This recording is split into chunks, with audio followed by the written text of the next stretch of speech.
బీజేపీలో ఈటెల రాజేందర్, బండి సంజయ్ మధ్య విభేదాలు, రాజీ కోసం హైకమాండ్ రంగంలోకి. హైదరాబాద్ జూలై 18 తెలంగాణ బీజేపీలో మరోసారి అంతర్గత వివాదాలు బహిర్గతమయ్యాయి. పార్టీకి చెందిన ఇద్దరు కీలక నేతలు ఈటెల రాజేందర్, కేంద్ర మంత్రి బండి సంజయ్ మధ్య తీవ్ర ఆరోపణలు, ప్రత్యారోపణలు రాజకీయ వర్గాల్లో చర్చనీయాంశంగా మారాయి. ఒకరిపై ఒకరు బహిరంగంగానే అసంతృప్తి వ్యక్తం చేయడంతో పార్టీ శ్రేణుల్లో ఆందోళన వ్యక్తమవుతోంది.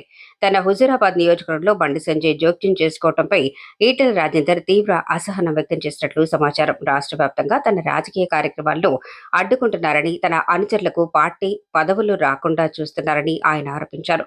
అంతేకాకుండా తనకు రావాల్సిన కీలక బాధ్యతలు కూడా దక్కకుండా బండి సంజయ్ అడ్డుకుంటున్నారని ఈటెల వర్గం చెబుతోంది. మరోవైపు కేంద్ర మంత్రి బండి సంజయ్ కూడా ఈటెల రాజేందర్ పై తీవ్ర ఆరోపణలు చేశారు. తనపై కావాలనే కుట్ర జరుగుతోందని, తాను రాష్ట్ర బీజేపీ అధ్యక్ష పదవి కోల్పోవడానికి ఈటెల రాజేందర్ ప్రధాన కారణమని ఆయన పేర్కొన్నట్లు తెలుస్తోంది.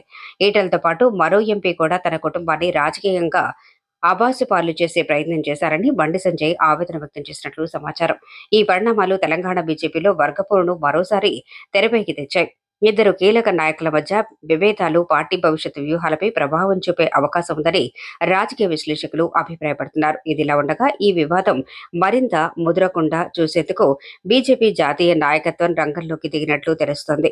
ఇరు వర్గాలతో విడివిడిగా చర్చలు జరిపి రాజీ కుదిర్చే ప్రయత్నాలు జరుగుతున్నాయని పార్టీ వర్గాలు చెబుతున్నాయి. త్వరలోనే ఈ విభేదాలకు ముగింపు పలికి పార్టీని ఐక్యంగా ముందుకు తీసుకెళ్లేందుకు హైకమాండ్ చర్యలు చేపట్టే అవకాశం ఉందని సమాచారం.